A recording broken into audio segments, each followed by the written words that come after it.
الحمد لله وكفى والصلاة والسلام على من لا نبي بعده وعلى آله وأصحابه الذين أوفوا عهدهم الذين هم خلاصة العرب العرباء وخير الخلائق بعد الأنبياء. أما بعد فأعوذ بالله من الشيطان الرجيم. بسم الله الرحمن الرحيم. إنما يريد الله ليذهب عنكم الرجس أهل البيت ويطهركم تطهيرا. قال النبي صلى الله عليه وسلم: يا أيها الناس إني تركت فيكم ما أخذتم به لن تضلوا كتاب الله وعترتي أهل بيتي. صدق الله العظيم وصدق رسوله النبي الأمي الكريم ونحن على ذلك لمن الشاهدين والشاكرين والحمد لله رب العالمين. سورہ احزاب کی ایک آیت کریمہ اور جناب نبی پاک صلی اللہ علیہ وسلم کا ایک ارشاد تلاوت کیا ہے جس کے اندر اہل بیت کی فضیلت کا ذکر ہے. فرمایا اللہ پاک یہ چاہتے ہیں کہ تم سے گندگی کو دور کریں اور تمہیں خوب پاک کریں اے اہل بیت. جناب نبی پاک صلی اللہ علیہ وسلم کا جو فرمان تلاوت کیا ہے اس نے آپ نے فرمایا اس میں کہ اے لوگو میں تمہارے اندر دو چیزیں چھوڑ کر جا رہا ہوں، ان کے ساتھ مضبوطی کے ساتھ جڑے رہو گے تو گمراہ نہیں ہوگے. ایک ہے اللہ کی کتاب اور دوسرا میرا خاندان میرے اہل بیت. نبی پاک صلی اللہ علیہ وسلم کے خاندان کے ساتھ عقیدت و محبت، آپ کے اہل بیت کے ساتھ عقیدت و محبت اور احترام سے پیش آنا یہ ایمان کا حصہ ہے. اس طرح تمام صحابہ کرام رضی اللہ عنہ کو برحق سمجھنا، عادل سمجھنا اور نبی پاک صلی اللہ علیہ وسلم کے ساتھ تعاون کے اعتبار سے انہیں مخلص سمجھنا یہ ایمان کا حصہ ہے. ایسی ہی تمام اہل بیت کے ساتھ محبت و احترام اور عقیدت کے ساتھ اپنا نظریہ رکھنا یہ بھی ایمان کا حصہ ہے. گزشتہ جمعے پر عشرہ مبشرہ سے متعلق بات ہو رہی تھی. عشرہ مبشرہ کے بعد پھر اہل بیت کا ذکر یہ دیگر تمام صحابہ کرام رضی اللہ عنہ سے زیادہ فضیلت والے ہیں. عشرہ مبشرہ میں حضرت عبدالرحمن بن عوف رضی اللہ عنہ کی بات رہی تھی تو بہت زیادہ اللہ نے ظاہری مال سے بھی نوازا تھا اور جب نفع ہوتا تھا تو یہ کہتے تھے کہ اس میں میرا کوئی کمال نہیں ہے، مجھے میرے نبی کی دعا ہے، اسی وجہ سے میں جس پتھر کو بھی ہاتھ لگاتا ہوں تو اللہ اس کو سونا بنا دیتا ہے. مدینہ طیبہ کی زندگی میں آپ کو کچھ دشمنوں کے طرف سے بہت پریشانی تھی. مکہ میں اور لحاظ سے پریشانی تھی، مدینہ میں نظام جب بڑھ گیا تو اور لحاظ سے پریشانی تھی.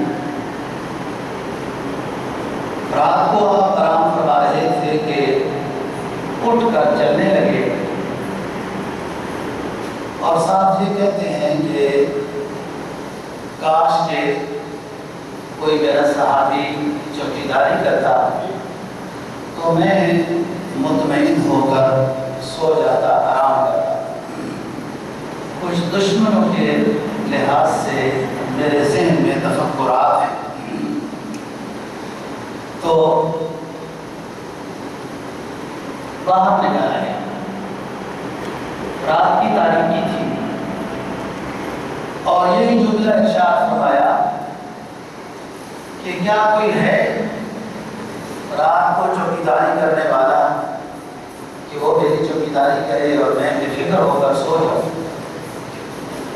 اس رات کی تاریکی میں ایک آواز آئی کہ لبیک یا رسول اللہ، میں حاضر ہوں آپ کی چوکیداری کرنے کے لیے، اور اسلحہ کی آواز بھی آ رہی ہے، جیسے بندے نے اسلحہ پہنا ہوا ہوتا ہے۔ آپ نے فرمایا کون ہو؟ یہ جو لبیک کہنے والے صحابی تھے یہ عرض کرنے لگے کہ سعد بن ابی وقاص، جو عشرہ مبشرہ والے، سعد بن ابی وقاص۔ آپ نے فرمایا رات کی تاریکی میں آپ یہاں کیا کر رہے ہو؟ کہنے لگا آپ دیکھو اللہ کا نظام، کہنے لگا اللہ کے رسول بستر پہ لیٹا ہوا تھا کہ مجھے ضمیر نے دستک دی کہ اٹھو جا کے اپنے نبی کی چوکیداری کرو۔ میں اس لیے اٹھ کے آ گیا، جیسے مسجد نبوی کے قریب پہنچا تو ادھر سے آپ کی آواز آ گئی کہ ہے کوئی میری چوکیداری کرنے والا۔ یہ ساتھ وہی ہیں جو آپ کے امام ہیں۔ حضرت ابو عبیدہ بن جراح رضی اللہ تعالیٰ عنہ کی بات کر رہے تھے، جو امین و حاضر الامہ ہیں۔ ان کی بہت خصوصیات کے ساتھ ایک خصوصیت ان کی یہ ہے کہ آپ نے جو خوف پہنا ہوا تھا، جو چہرے کے اوپر اس کی جو تاریں لگی ہوئی ہوتی ہیں نا تاکہ کوئی پتھر یا کوئی ایسی چیز نہ لگ جائے، غزوہ احد میں آپ نے پہنا ہوا تھا۔ دشمنوں نے پورا یہ تجزیہ کیا ہوا تھا، پورا ارادہ کیا ہوا تھا کہ ہر حال میں احد کے معرکے میں سرکار دو جہاں صلی اللہ علیہ وسلم کو علیہ باللہ ختم کرنا ہے۔ تیر برسا رہے تھے، تلواریں برسا رہے تھے، پتھر مار رہے تھے، اتنے پتھر مار رہے تھے کہ وہ پتھر آپ کی خوف پہ آ کے لگے منہ پر، اور یہ تاریں ٹوٹ کر اندر چلی گئی تھی جس سے آپ کے دانت مبارک شہید ہو گئے۔ یہ تاریں اندر ہی رہ گئی تھی اور نکلتی نہیں تھی۔ ابو عبیدہ بن جراح رضی اللہ تعالیٰ نے اپنے سامنے والے دانتوں سے ان تاروں کو کھینچ کر جب نکالا، تاریں تو نکل گئی لیکن ابو عبیدہ کے سامنے والے دونوں دانت ٹوٹ گئے تھے۔ تو صحابہ کرام رضی اللہ تعالیٰ کہا کرتے کہ ابو عبیدہ افسوس ہے کہ آپ کے دانت ٹوٹ گئے، تو کہا کرتے تھے کہ مجھے یہ بات دوبارہ نہ کہنا کہ افسوس ہے، اس ہستی کے اوپر جان بھی 1000 بار قربان ہو جائے تو فخر ہے، افسوس کی کیا بات ہے کہ دانت ٹوٹ گئے۔ پھر حضرت ابو عبیدہ بن جراح،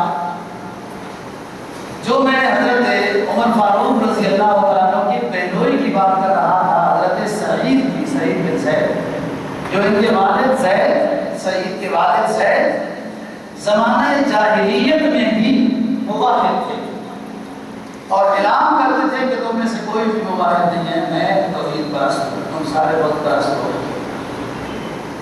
ان کی ایک امتیازی خصوصیت یہ تھی، معلوم نہیں کیا کسی وجہ سے، توحید پرستی کی وجہ سے یا اس امتیازی خصوصیت کی وجہ سے، گویا کہ ان کو اللہ نے توحید پر قائم رکھا۔ زمانہ جاہلیت میں عرب جاہل اپنی لڑکیوں کو زندہ دفن کر دیتے تھے کہ داماد بنانا ہار سمجھتے تھے۔ تو سعید کو، جو زید کے ابو ہے، سعید کو جب پتہ چلتا تھا کہ جس کے گھر میں بچی پیدا ہوئی ہے یہ وہاں چلے جاتے تھے کہ اس کو زندہ دفن نہ کرنا، میرے حوالے کر دیں۔ پھر انہوں نے ایک ایسا گھر بنایا تھا، وہ اس میں خادمہ رکھی تھی کہ ان نومولود بچیوں کی صحیح پرورش کرتے تھے، جہاں پتہ نہ چلے اور اس والد نے دفع کر دیا ہو تو الگ بات تھی، لیکن مکہ میں جہاں بھی بچی پیدا ہوتی اور سعید کو پتہ چلتا تھا تو یہ جا کے اس بچی کو اپنے گھر لے آتے، اس کی پرورش کرتے، جب جوان ہو جاتی تو اس کے بعد ان کے والدین کو کہتے کہ اگر آپ چاہتے ہو خود شادی کرنا تو اس کی کر لو، نہیں تو پھر میں کر لوں گا۔ یہ حضرت سعید کی خصوصی یہ عشرہ مبشرہ ہے۔ آج کی گزارشات میں اہل بیت کا ذکر کرنا مقصد ہے۔ قرآن مجید کی جو ہے آپ کے سامنے تلاوت کی، یہ سورہ احزاب 22 میں پاری کی ہے، فرمایا انما یرید اللہ لیذھب عنکم الرجس اہل البیت ویطہرکم تطہیرا۔ یہ ہے جب نازل ہوئی ایک واقعے کے بعد، وہ واقعہ یہ ہوا کہ جب ازواج مطہرات رضی اللہ تعالیٰ عنہم نے مطالبہ کیا کہ ہمارا خرچہ بڑھا دیا جائے، ہمیں کپڑے دیے جائیں وغیرہ، اس پر آپ ناراض ہو۔ پھر اس کے بعد یہ نازل ہوئی یا نساء النبی لستن کأحد من النساء، اے نبی کی بیویو تم عام عورتیں نہیں ہو، ایسا مطالبہ کر کے ہمارے نبی کو پریشان نہ کیا کرو۔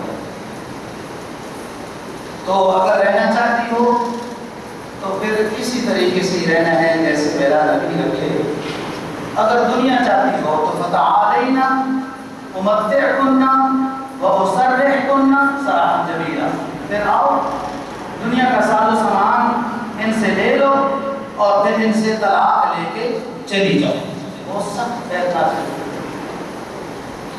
اس پر ازواج مطہرات نے اپنی معذرت کی اور کہا کہ ہم تو نبی کو ہی ترجیح دیتی ہیں، بس ایک انسان نسوانیت کی کمزوری کے لحاظ سے کپڑوں کا مطالبہ کیا ہے۔ جیسے مشہور بات ہے نا کہ عورتوں کے پاس کتنے زیور ہو، کتنے ہی کپڑے ہو، پھر بھی آپ ان سے پوچھو کہ کیا ضرورت ہے تو وہ یہی کہیں گے نہ کپڑے ہیں ڈھنگ کے، نہ کوئی زیور ہے صحیح، کپڑے کی ضرورت ہے، زیور کی ظاہر ہے کہ نسوانیت کی فطرت ہے۔ اسی لحاظ سے ہم نے بھی یہ مطالبہ کیا، لیکن ہم معذرت چاہتی ہیں آئندہ اپنے سرتاج کو تکلیف نہیں دے گی، ہم نبی کے ساتھ بھی رہتی ہیں، توبہ کر لی۔ اس پر یہ بھی ہے نازل ہوئی انما یرید اللہ لیذھب عنکم الرجس اہل البیت، اللہ پاک یہ چاہتے ہیں اے اہل بیت کہ تم سے اس طرح کی بھی ناموافق حرکتیں نہ ہوں، ان سے بھی اللہ تمہیں پاک رکھے، اللہ یہ چاہتے ہیں۔ وَيُطَهِّرَكُمْ تَطْهِيرًا، اور تمہیں اللہ خوب پاک کرنا چاہتے ہیں۔ نمائندہ ہونے کے لحاظ سے آپ کو ازواج مطہرات کے جو کہ حرم ہے آپ نبی کا، تو اس طرح کی بات بھی آپ سے نہیں ہونی چاہیے، اتنا پاک کرنا چاہتے ہیں، ظاہری اعتبار سے بھی روحانی اعتبار سے بھی۔ تو یہ ہے براہ راست نازل ہوئی ہے نبی پاک صلی اللہ علیہ وسلم پر ازواج مطہرات کے بارے میں۔ اس میں کتاب ازواج مطہرات کو ہے، اے اہل بیت اللہ آپ کو اس طرح کی بھی خلاف اولا باتوں سے پاک کرنا چاہتا ہے اور خوب پاک کرنا چاہتا ہے، ایسی باتیں اللہ آپ سے دور کرنا چاہتا ہے۔ نبی پاک صلی اللہ علیہ وسلم جب حضرت فاطمہ رضی اللہ تعالی عنہا کے گھر کے پاس سے گزرتے تھے تو یہ ایت اونچی سی پڑھتے تھے، انما یرید اللہ لیذھب عنکم الرجس اہل البیت ویطہرکم تطہیرا، کہ اللہ پاک اہل بیت اللہ پاک تم سے خلاف اولا باتیں بھی دور کرنا چاہتا ہے اور خوب پاک کرنا چاہتا ہے۔ تمام مفسرین نے اس ایت کا شان نزول ازواج مطہرات لکھا ہے، اہل بیت کا لفظ ازواج مطہرات کے لیے استعمال ہوا، اور حضرت فاطمہ کے گھر کے پاس سے جب گزرتے تھے تو یہ ایت آپ پڑھا کرتے تھے، گویا یہ گھرانہ بھی اہل بیت میں داخل ہے۔ علماء محققین نے 3 جماعتوں کو اہل بیت میں داخل کیا ہے قرآن و حدیث کی روشنی میں۔ ایک اہل بیت میں بیت نسب داخل ہے، جو نبی پاک صلی اللہ علیہ وسلم کے نسب کے اعتبار سے رشتہ دار ہیں، وہ اہل بیت میں داخل ہیں، جن کو بنو ہاشم کہتے ہیں۔ اس میں آل عباس، آل علی، آل جعفر اور آل عقیل رضی اللہ تعالی عنہ، یہ نسب کے اعتبار سے بنو ہاشم۔ بنو ہاشم اور بھی ہیں، لیکن ان بنو ہاشم نے زمانہ رسول میں نبی پر ایمان نہیں لایا تھا، اس لیے وہ بنو ہاشم سے خارج ہو گئے تھے۔ دوسرے آل بیت میں بیت سنہ داخل ہیں، یعنی ازواج مطہرات رضی اللہ تعالی عنہ، جیسے صحت کے اندر بیان ہے، تمام ازواج مطہرات آل بیت میں داخل ہیں۔ تیسری آل بیت میں بیت ولادت، آپ کی اولاد یا اولاد کی اولاد، بھلے وہ نرینہ ہو یا ان سب میں سے ہو، لیکن نرینہ اولاد تو آپ کی بچپن میں ہی وفات پا گئی تھی، اور آپ کی انسا اولاد میں سے حضرت فاطمہ رضی اللہ تعالی عنہا کی اولاد سے سلسلہ نسب چلا ہے، جن میں حضرت فاطمہ کی اولاد میں حسن، حسین، محسن، یہ تین بیٹے ہیں۔ حسن حسین مشہور ہیں، حضرت رقیہ، زینب، ام کلثوم رضی اللہ تعالی عنہم، یہ آپ کی اولاد ہے حضرت فاطمہ کی، حضرت علی رضی اللہ تعالیٰ عنہ کی حضرت فاطمہ سے اولاد۔ یہ سارے آل بیت ہیں، سید خاندان میں سے ہیں۔ سید کا معنی ہوتا ہے اعلیٰ ہونا، بزرگ ہونا، محترم ہونا، مقدس ہونا، سردار ہونا، نبی سے اونچا اور کون سردار ہے؟ یہ آل بیت ہے۔ کہ آل بیت میں ازواج مطہرات بھی داخل ہیں، آل بیت میں بنو ہاشم داخل ہیں، اور آل بیت میں آپ کی اولاد داخل ہے، اور اولاد سے اتفاق سے حضرت فاطمہ رضی اللہ تعالیٰ عنہا سے سلسلہ نسب چلا ہے۔ آل بیت سب کا احترام ضروری ہے۔ علماء نے ایک جامع معنی تعریف لکھی ہے کہ جو خاندان کے لحاظ سے زکوٰۃ وصول نہیں کر سکتے، وہ سب کے سب خاندان رسول صلی اللہ علیہ وسلم، خواہ بنو عباس ہو، بنو علی ہو، بنو فاطمہ ہو، بنو جعفر ہو، بنو عقیل ہو، اور یہ ہاشمی جن کو کہا جاتا ہے، یہ سارے ہو جو اس خاندان سے تعلق رکھتے ہو، جو جن کو زکوٰۃ دینا جائز نہیں، مالدار کو زکوٰۃ دینا جائز نہیں، وہ سید ہونے کے لحاظ سے نہیں، مالدار ہونے کے اعتبار سے زکوٰۃ اس کو دینا جائز نہیں، لیکن غریب ہے، زکوٰۃ اس کو لینا جائز نہیں، لوگوں کو دینا جائز نہیں، غریب ہے، باوجود غریب ہونے کے زکوٰۃ اس کو دینا جائز نہیں، نہ اس کے لیے لینا جائز ہے، کیوں کہ وہ سید ہے، خاندان رسول ہے، زکوٰۃ ہاتھوں کی محل ہے، مال کو پاک کرنے کا زکوٰۃ ایک ذریعہ ہوتی ہے، وہ آل رسول کو نہیں دی جائے، آل رسول کو ہدیہ دینا چاہیے۔ یہی بات ہے کہ جن علاقوں میں سید رہتے ہو تو وہاں کے مسلمانوں کے لیے یہ لازم ہے کہ ان کو ہدیہ میں سے اگر وہ مستحق ہیں تو ہدیہ کی عطیت کی رقم میں سے ان کی مدد کریں، زکوٰۃ اور صدقات کو نہ دیں۔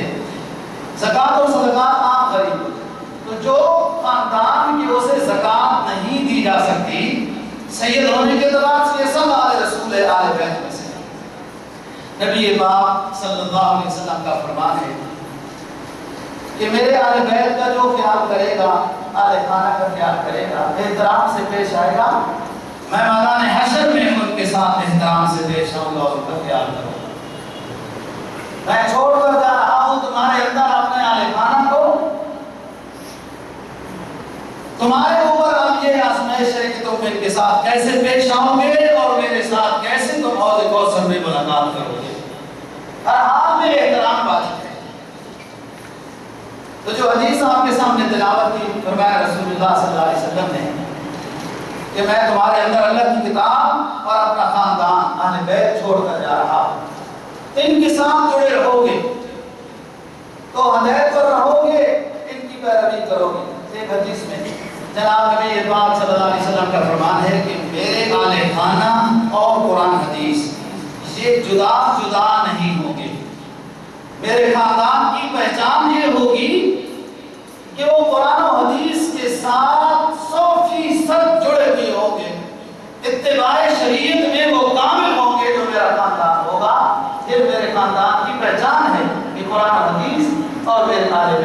یہ تمام آپس میں اکٹھے ہوں گے، یعنی قرآن و حدیث کے اوپر اتباع کرنے والے ہیں۔ نبی پاک صلی اللہ علیہ وسلم نے مختلف مقامات پر آل عباس، آل فاطمہ رضی اللہ تعالیٰ عنہما کی فضیلت بیان کی ہے۔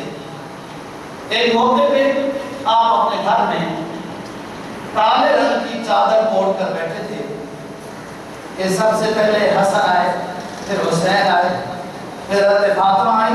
جیسے جیسے آتے گئے تو آپ چادر ان کے اوپر اوڑھتے گئے۔ جب سارے آ گئے، حتیٰ کہ حضرت علی رضی اللہ تعالیٰ بھی آخر میں آ گئے، ان کے اوپر بھی چادر کر دی اور پھر دعا کی کہ اللہ پاک یہ میرے آل خانہ ہے، میں ان سے محبت کرتا ہوں، آپ ان سے محبت کریں۔ آل ایمان کے لیے دعا کی کہ ان کے ساتھ محبت کریں اور ایمان کے ساتھ یہ جڑے رہیں۔ ایک عجیب دعا کی ہے کہ یہ میرے آل بیت ہیں، آل فاطمہ ہیں، اے اللہ ان کو روزی اتنی دینا جتنی ان کی ضرورت ہے، زیادہ نہ دینا۔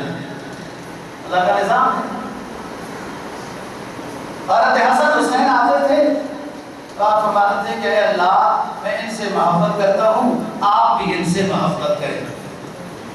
ایک دفعہ آل عباس آئے، حضرت عباس رضی اللہ عنہ آپ کے چچا ہیں، اور اتفاق یہ ہے کہ عمر میں اتنا فرق نہیں تھا۔ حضرت عباس رضی اللہ عنہ آپ صلی اللہ علیہ وسلم سے صرف 2 سال بڑے تھے، تو خاندانی اعتبار سے، ظاہری وجاہت کے اعتبار سے بھی آپ کے ساتھ شباہت تھی حضرت عباس رضی اللہ عنہ۔ احترام حضرت عباس اپنے بھتیجے کا اس نسبت سے کہ یہ میرے نبی ہیں بہت کرتے تھے۔ حضرت عباس غزوہ بدر سے پہلے ہی مسلمان ہو گئے تھے، لیکن غزوہ بدر میں مشرکین مکہ کی طرف سے مجبور ہو کے آئے تھے۔ آپ کو وحی کے ذریعے سے بتا دیا گیا تھا کہ عباس کو نہیں مارنا، یہ مسلمان ہو چکے ہیں۔ چنانچہ وہ گرفتار ہوئے، بعد میں انہیں چھوڑا گیا، پھر وہ مکہ سے ہجرت کر کے مسلمان ہو کے نبی پاک صلی اللہ علیہ وسلم کی خدمت میں مسجد نبی میں آئے، مدینہ میں رہائش اختیار کی۔ تو آپ سے تھوڑے سے بڑے تھے، 2 سال۔ لوگ پوچھتے تھے کہ عباس آپ بڑے ہو یا آپ کا بھتیجا بڑا ہے؟ یہ ایسا جواب دیتے تھے کہ ان کی ذہانت، ان کی حکمت، ان کی فراست، یہ اس وقت کے اس جملے کے لحاظ سے اپنی مثال خود ہی لوگ حیران ہوتے تھے کہ حضرت عباس نے جواب کیسے کیا۔ جب حضرت عباس نبی پاک صلی اللہ علیہ وسلم کے چچا سے یہ پوچھا جاتا تھا کہ آپ بڑے ہیں یا آپ کا بھتیجا حضرت محمد مصطفیٰ صلی اللہ علیہ وسلم بڑے ہیں، تو انہوں نے جواب دیا وہ اکبر منی وانا اصغر منہ، مرتبے کے اعتبار سے میرا بھتیجا مجھ سے بڑا ہے، عمر کے اعتبار سے میں ان سے بڑا ہوں۔ وہ اکبر منی، مرتبے اور مقام کے اعتبار سے میرا بھتیجا مجھ سے بڑا ہے، وانا اصغر منہ، زندگی کی گنتی کے اعتبار سے عمر میں بڑا میں۔ اور یہ فصاحت و فراست، کمال ذہانت اور سمجھداری تھی کہ اگر جو کہہ بھی دیتے کہ میں بھتیجے سے بڑا ہوں تو کوئی ایسی بات نہیں، بے ادبی کی، لیکن اس میں بھی ادب کا پہلو مرکوز رکھا کہ کوئی یہ نہ سمجھے کہ عباس بڑا ہے، عباس عمر میں بڑا ہے، اور عمر میں بڑا ہونا کوئی اتنی بڑی بات نہیں ہے، اصل مرتبے اور مقام کے اعتبار سے بڑا ہونا ہے، اور وہ میرا بھتیجا بڑا ہے۔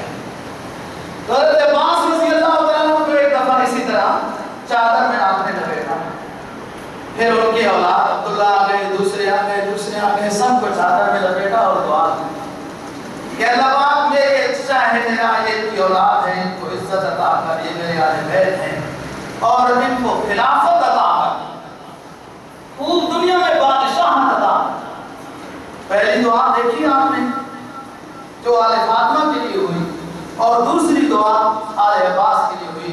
دنیا جانتی ہے کہ صدیوں تک بنو عباس کی حکومت رہی ہے، کہ ہارون الرشید، محمود الرشید، معتصم باللہ، خلیفۃ اللہ، یہ سارے جتنے گزرے صدیوں تک حکومت بنو عباس کی رہی، اور یہ ثمرہ تھا رسول اللہ صلی اللہ علیہ وسلم کی دعاؤں۔ علماء نے لکھا ہے، اور بڑی اونچی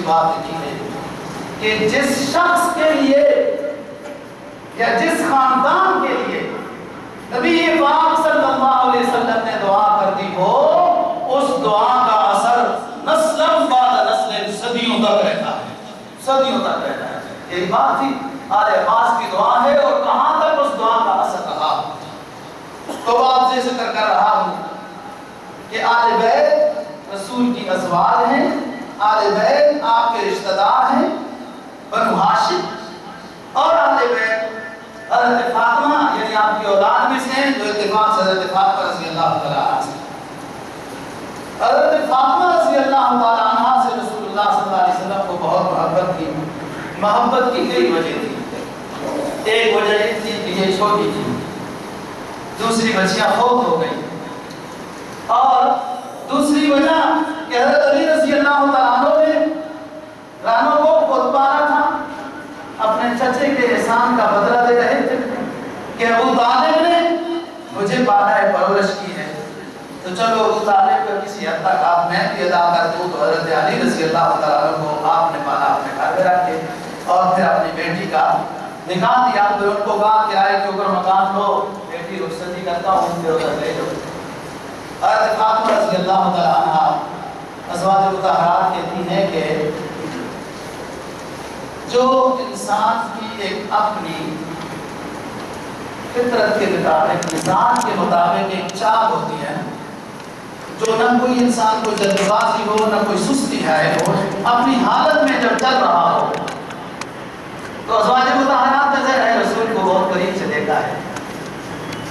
تو ہم دیکھتے تھے کہ رسول اللہ صلی اللہ علیہ وسلم کی چال اور حضرت فاطمہ رضی اللہ تعالیٰ عنہ کی چال میں ذرہ برابر کوئی فرق نہیں تھا۔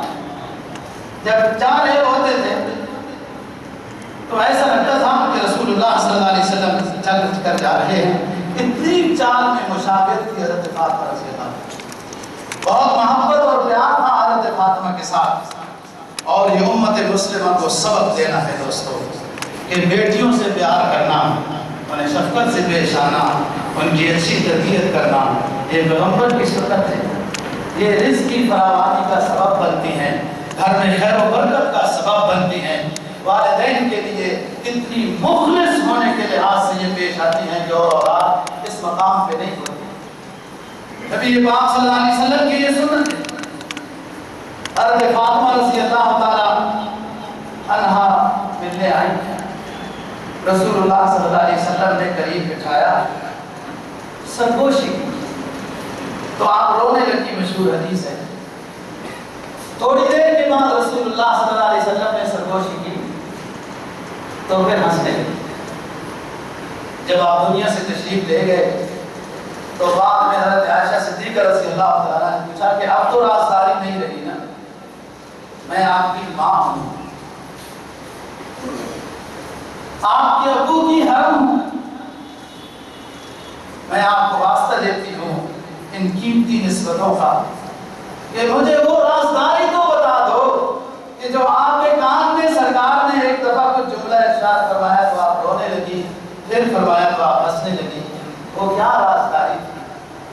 حضرت فاطمہ رضی اللہ تعالیٰ عنہ نے بیان کیا کہ امی عائشہ، پہلی دفعہ جب آپ نے میرے کان میں کچھ جملے ارشاد فرمائے تھے میں رونے لگی، وہ یہ جملے تھے، مجھے فرمایا کہ بیٹی فاطمہ، اس سال رمضان میں جبرائیل علیہ السلام نے میرے ساتھ 2 مرتبہ قرآن مجید کا دور کیا، تو ہمیشہ ایک دفعہ دور کرتے تھے، مجھے اندازہ یہ ہوا ہے کہ میں جو بیمار چل رہا ہوں اس بیماری میں میں اللہ کی طرف چلا جاؤں گا، میری وفات ہو جائے، تو میں اس غم کی وجہ سے رونے لگی۔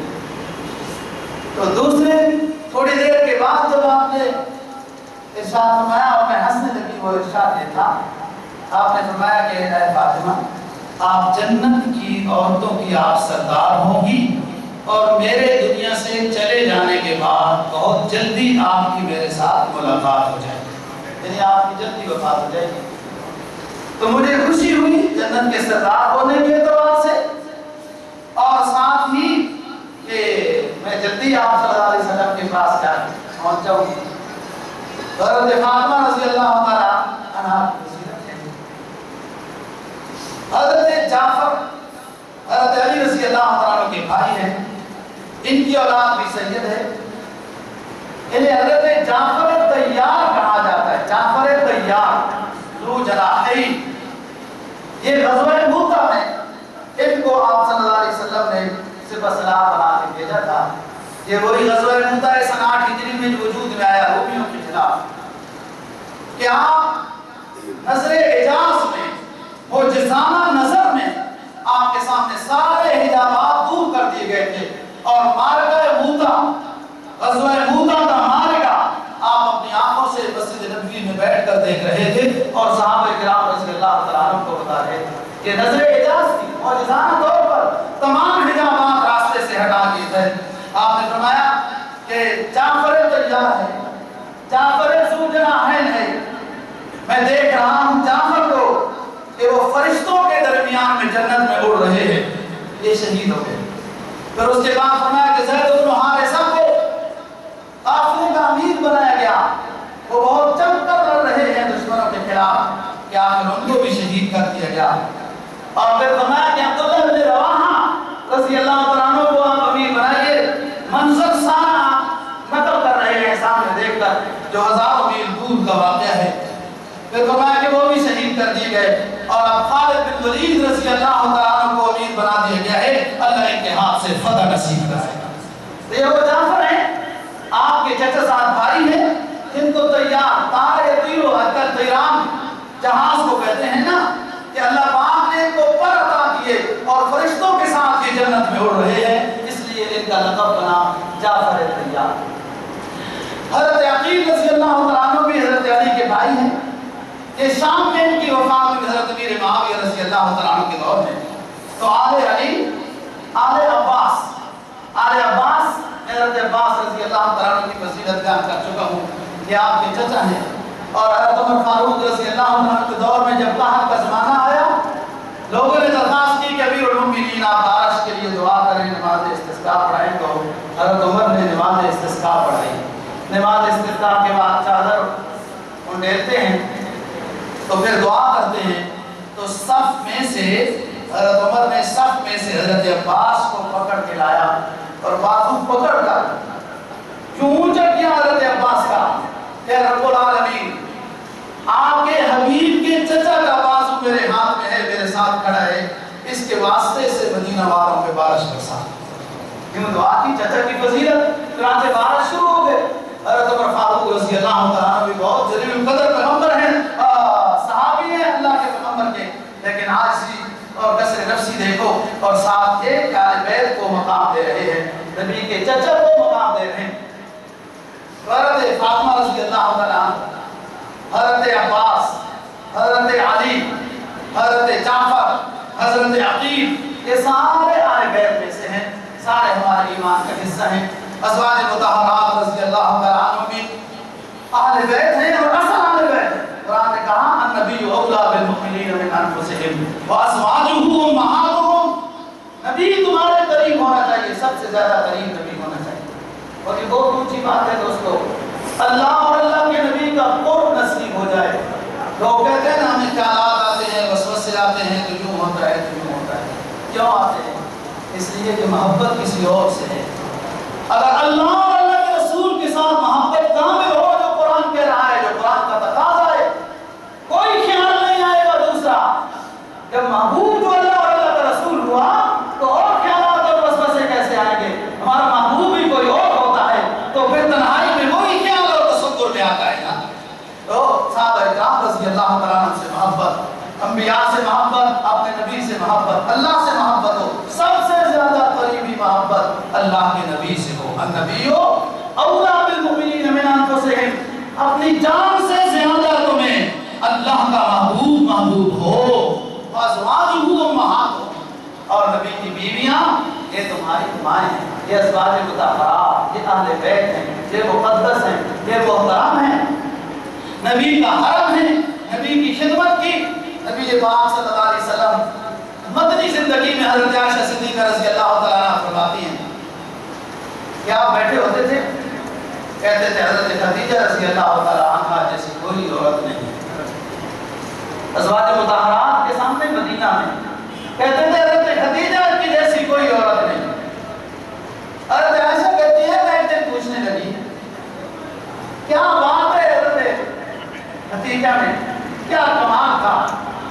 کہ آپ اکثر ان کو یاد کرتے ہیں۔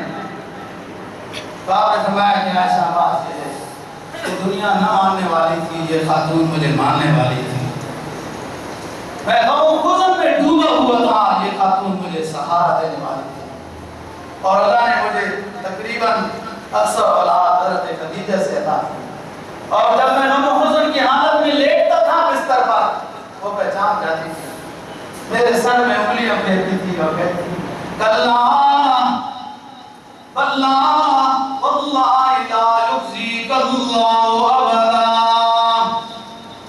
اے عائشہ خدیجہ جیسی کوئی عورت نہیں میری، غم و حزن میں جب میں ڈوب جاتا تھا مکی زندگی میں، بستر پہ جب استراحت کے لیے لیٹ جاتا تھا تو میرے سر میں انگلیاں پھیرنے والی حضرت خدیجہ رضی اللہ تعالیٰ عنہا ہوا کرتی تھی، اور مجھے دلاسے دیتی تھی کہ آپ پریشان نہ ہو جاؤ، کلا بلا واللہ لا یخزیک اللہ ابدا انک لتصل الرحم وتحمل الکل وتقری الضعیف وتعین علی نوائب الحق واللہ اشہد انک لرسول اللہ۔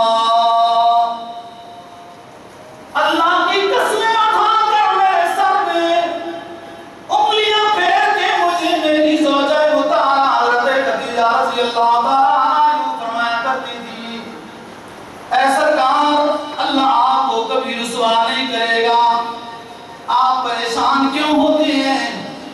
اس طرح کی ہستیوں کو تو اللہ نے نوازا ہے، آپ کو بھی اللہ نوازے گا، اس لیے کہ آپ غریبوں کا ساتھ دینے والے ہیں، آپ یتیموں کے سر پہ ہاتھ رکھنے والے ہیں، آپ بوجھلوں کے بوجھ اٹھانے والے ہیں۔ میں اللہ کی قسم اٹھا کر کہتی ہوں کہ آپ کے اندر رسولوں والی صفات ہیں، اور میں آپ کے رسول ہونے پہ ایمان کا اعلان کرتی ہوں۔ یہ آج خدیجہ اتنی اونچی تھی، اس لیے یاد کرتا ہوں۔ حضرت عائشہ صدیقہ رضی اللہ تعالیٰ عنہا فرماتی ہیں کہ جب کبھی گھر میں بکرا ذبح کرتے تھے تو خادم تو ہوتے تھے، لیکن پھر بھی بکرا ذبح ہونے کے بعد گوشت بن جانے کے بعد آپ کہتے ادھر لے آؤ، پھر اس میں سے بوٹیاں الگ کرتے تھے، بوٹیاں الگ کرتے تھے، پھر کہتے تھے چھوٹی بچیوں کو فلانی اس خاتون کو دے آؤ، فلانی اس خاتون کو دے آؤ۔ ہم کہتے تھے ان کا ہم کیوں پیار کرتے ہیں؟ تو آپ فرماتے تھے کہ یہ میری پہلی بیوی حضرت خدیجہ رضی اللہ تعالیٰ عنہا کی سہیلیاں ہیں جو ابھی زندہ ہیں، میں اس کے غم کو دور کرنے کے لیے ان کے لیے یوں ہدیہ بھیجتا ہوں۔ تو حضرت خدیجہ آپ صلی اللہ علیہ وسلم فرماتے تھے کہ دنیا میں 5 عورتیں بہت اونچی ہیں، مریم بنت عمران حضرت عیسیٰ علیہ السلام کی والدہ، حضرت خدیجہ رضی اللہ تعالیٰ عنہ، حضرت آسیہ جو فرعون کی بیوی تھی، اللہ کا نظام ہے، اللہ کیسی قدرت دکھاتا ہے کہ وہ خدائی کا دعویٰ کر رہا ہے اور بیوی اس کی خدائی کی منکر ہو کر اللہ کو مان رہی ہے، اور حضرت عائشہ، حضرت خدیجہ، حضرت فاطمہ رضی اللہ تعالی عنہن یہ سب سے اونچی خواتین۔ حضرت خدیجہ رضی اللہ تعالی عنہ کے بعد ازواج مطہرات میں سے حضرت عائشہ صدیقہ رضی اللہ تعالی عنہ کے ساتھ آپ کو بہت محبت تھی اور سب کی باریاں مقرر تھی۔ حضرت سودہ بنت زمع رضی اللہ تعالی عنہ نے اپنی باری حضرت عائشہ کے لیے دے دی تھی۔ اتفاق یہ کمال یہ ہے نا دوستوں، جس کے ساتھ محبت اور عقیدت ہو نا، اس کی مزاج شناسی ہو، پھر احترام سے بھی ہو سکتا ہے۔ جس کے ساتھ عقیدت و محبت ہو، اس کی مزاج شناسی ہو، پھر کبھی اختلاف نہیں ہوگا۔ بہت سے گھروں میں میاں بیوی کی آپس میں بڑی محبت ہوتی ہے، پھر تنازع ہو جاتا ہے۔ تنازع اس لیے ہوتا ہے کہ وہ خاتون شوہر کا مزاج شناس نہیں ہے۔ مزاج شناسی کے بعد پھر جو محبت کے اسباب طے ہوتے ہیں نا، بڑی آسانی سے ہوتے ہیں۔ یہ ازواج مطہرات مزاج شناس رسول تھی، اور حضرات صحابہ کرام رضی اللہ تعالیٰ عنہ بھی دوستو یہ رسول کے مزاج کو پہچاننے والے۔ تیرے اصحاب سے مجھ کو محبت کیوں نہ ہو آقا، اسے اونچے گھنے ٹھنڈے شجر اچھے نہیں لگتے، محبوب محسوس جن مکانوں سے وہ کتنے خوبصورت ہوں مگر اچھے نہیں لگتے. تیرے باغی تیرے شاطم اے نبی تیرے باغی تیرے شاطم بشر اچھے نہیں لگتے، نہ ہو سایہ تیرا جن پر وہ سب اچھے نہیں لگتے. تو بات ہے صحابہ کرام رضی اللہ تعالیٰ عنہ بھی رسول کے وصال کو پہچاننے والے. کبھی بہت ایسی کوئی کسی صحابی سے کوئی نادانستہ طور پر کوئی غلطی ہو گئی، جیسے کسی غزوے میں کوئی نہیں جا سکا ہے کیوں، لیکن نبی کو کبھی تکلیف نہیں تھی. ایسا کے ساتھ پہچانتے تھے. حضرت عائشہ کے ساتھ محبت کی بات کو بھی صحابہ سمجھتے تھے. جس دن آپ کی باری حضرت عائشہ صدیقہ رضی اللہ تعالیٰ عنہ کے پاس ہوتی تھی تو اس دن مدینہ والے صحابہ کرام ہدیہ کوئی کھانے پینے کا نظام وہ نبی پاک صلی اللہ علیہ وسلم کے لیے بھیجتے تھے. جس دن عائشہ کے پاس آپ کی باری ہوتی بھائی تاکہ نبی زیادہ خوش ہوں گے. ام سلمہ رضی اللہ تعالیٰ عنہ کو ازواج مطہرات نے نمائندہ بنایا کہ آپ نبی سے بات کرنا کہ لوگوں کو یہ کہتے ہیں کہ جب اوروں کے پاس باری ہوتی ہے اور ازواج مطہرات کے ساتھ تو ادھر بھی ہدیہ بھیجا جائے. ام سلمہ نے کہا چلو میں کہہ دوں گی. انہوں نے کہا آپ صلی اللہ علیہ وسلم سے کہ آپ لوگوں کو منع کریں کہ صرف عائشہ کے پاس جب میں ہوتا ہوں تو ہدیہ بھیجتے ہیں اور بیویوں کے پاس جب ہوتا ہوں تو ادھر بھی ہدیہ بھیجا کرو. جو ام سلمہ نے بات کیا آپ نے فرمایا کہ ام سلمہ مجھے آپ عائشہ کے بارے میں یہ بات کر کے تکلیف دینا چاہتی ہو. فوراً وہ سمجھ گئی کہ نبی اللہ کے رسول اگر آپ کو تکلیف ہوئی تو میں معذرت چاہتی ہوں اور آئندہ بات نہیں کروں گی اور خاموش ہوں. ازواج مطہرات نے حضرت فاطمہ رضی اللہ تعالیٰ عنہا کو تیار کیا کہ آپ کی بیٹی ہے، آپ کے ساتھ بہت محبت ہے، لہٰذا آپ جو ہے ہمارے لیے سفارش کریں کہ جب لوگ ہدیہ دیں حضرت عائشہ کی باری کے وقت تو عام بیویوں کی باری کے وقت بھی لوگ ہدیہ دیا کریں. حضرت فاطمہ کو ام سلمہ والی کہانی معلوم نہیں تھی اور انہوں نے بات کر دی. آپ نے کہا بیٹی فاطمہ کیا تم یہ نہیں پسند کرتی کہ جس سے میں محبت کرتا ہوں اس سے آپ محبت کرو. حضرت عائشہ کے بارے میں مجھے اس طرح کی باتیں نہ کہا کرو، اتنی آپ کو محبت. فقاہت و ذہانت کے اعتبار سے ازواج مطہرات میں حضرت عائشہ ممتاز تھی اور صرف یہ ایک خاتون تھی کہ اللہ نے بصیرت و بصارت دونوں اعتبار سے خوب نوازا تھا. حافظ قرآن عورتوں میں سب سے پہلے، حافظ حدیث اور فقیہ آپ کے دنیا سے جانے کے بعد بہت سارے مشکل مسائل میں حضرت عائشہ صدیقہ رضی اللہ تعالیٰ عنہ صحابہ کی حال کرتی تھی، حدیث بیان کرتی تھی. آپ کو بہت محبت تھی فقاہت کے اعتبار سے، ذہانت کے اعتبار سے، خدمت کے اعتبار سے، ابو بکر کی بیٹی ہونے کے اعتبار سے. غزوہ بدر میں بہت سخت معرکہ تھا اور اسلام کا یہ یوم الفرقان والا معرکہ تھا، حق و باطل کے مابین فرق کرنے والا. تو صحابہ کرام رضی اللہ تعالیٰ عنہ نے بتایا کہ وہ ساتھی زخمی ہو گئے، پرچم گر گیا، اب کس کپڑے کا پرچم بنایا جائے. تو رسول اللہ صلی اللہ علیہ وسلم خیمے میں تشریف لے گئے. حضرت عائشہ صدیقہ رضی اللہ تعالیٰ عنہ کا دوپٹہ لے کر آئے اور حضرت علی کو فرمایا کہ اس کا پرچم بناؤ اور غزوہ بدر میں لہراؤ. یہ جو مولانا فضل الرحمان صاحب جمعیت والے جو قائد ہیں ان کا جماعت کا جو پرچم ہے یہ حضرت عائشہ صدیقہ رضی اللہ تعالیٰ عنہ کے دوپٹے کی عکاسی کرتا ہے. وہ سفید اور کالی دھاروں والا دوپٹہ حضرت عائشہ صدیقہ رضی اللہ تعالیٰ عنہ کا رسول اللہ نے پیش کیا اور حضرت علی رضی اللہ تعالیٰ عنہ کو حکم دیا کہ آپ اس پرچم کو لہرائیں. فرمایا تیری پاکیزگی پر نطق فطرت نے شہادت دی. جب منافقین نے ایک باقاعدہ پروگرام کے مطابق حضرت عائشہ صدیقہ رضی اللہ تعالی عنہ پر تہمت لگائی اور وہ سر سجود ہو گئی، اللہ کے سامنے مناجات میں دنیا کی امی رونے لگی. اللہ نے سورہ نور نازل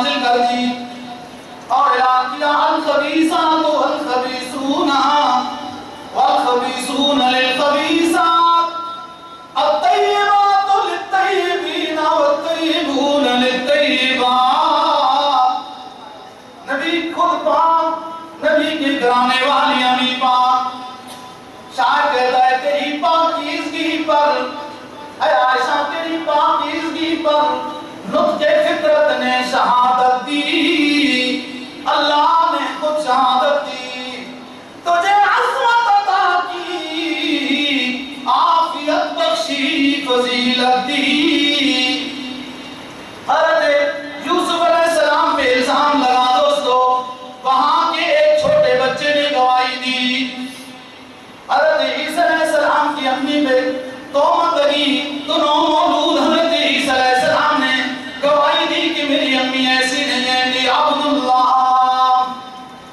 اللہ کے حبیب کی حرم پہ جب منافقین نے تہمت لگائی، کوئی بچہ گواہی کے لیے اللہ نے منتخب نہیں کیا، اللہ پاک خود حضرت عائشہ کی صداقت پر، عفت پر، پاکدامنی پر گواہ بن گیا۔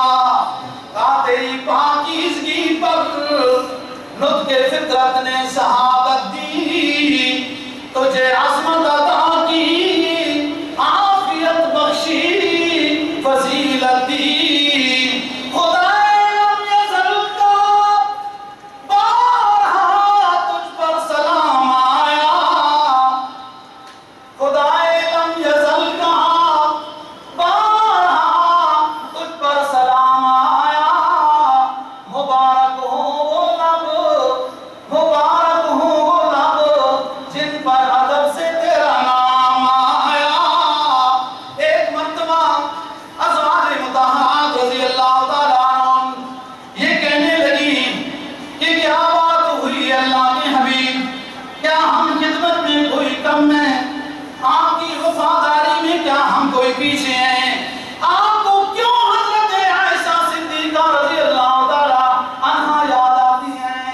آپ نے ایک ہی جواب دیا، میری 11 بیویاں ہیں، 11 بیویوں میں سے موجودہ صرف ایک بیوی کا بستر ایسا ہے جس بستر پہ میں بیٹھا ہوتا ہوں تو جبرائیل علیہ السلام وہی لے کر آ جاتے ہیں، وہ بستر صرف امی عائشہ صدیقہ رضی اللہ تعالیٰ عنہا کا ہے۔ خدائے لم یزل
سرکار دو جہاں صلی اللہ علیہ وسلم اپنے خیمے میں تشریف لے گئے اور تھوڑی دیر کے بعد امی عائشہ کی اوڑھنی دوپٹہ لائے اور کہا علی کہاں آئے؟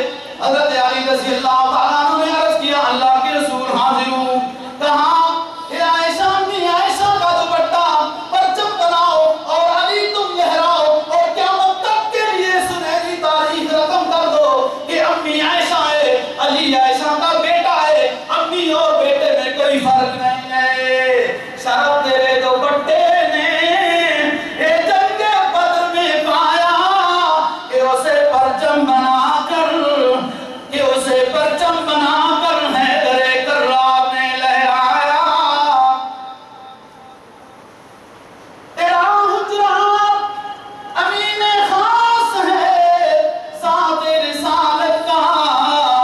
بساط عرش پہ ٹکڑا یہی ہے باغ جنت کا. اسی میں رحمت للعالمین رہتے ہیں. اسی میں رحمت للعالمین روح قبض ہونے سے پہلے رہتے تھے اور روح قبض کے بعد رہتے ہیں. تیرا حجرہ ہے جس کو گنبد خضرا بھی کہتے ہیں. اسی سے حشر کے دن سرور کونین اٹھیں گے مگر تنہا نہیں معاشقین اٹھیں گے. ساتھ ابو بکر بھی ہوگا ساتھ عمر بھی ہوگا. شفاعت کی تیرے رحمت قضا سے ابتدا ہوگی. شفاعت کی پوری انسانیت دوستوں محضر میں میدان حشر میں مبتلا ہوگی. لوگ شافی معشر کو تلاش کریں گے. تمام انبیاء کے پاس یہ مسترب امت جائے گی. ہر نبی یہ بتائے گا حجرہ عائشہ میں جاؤ شافی کو سر وہاں سے ملے گا. شفاعت کی تیرے رحمت قضا سے ابتدا ہوگی. اسی پر امتوں کی مغفرت کی انتہا ہوگی. اللہ پاک اہل بیت ازواج مطہرات خاندان رسول صلی اللہ علیہ وسلم کے ساتھ سچی عقیدت و محبت اور ان کے نقش قدم پر چلنے کی توفیق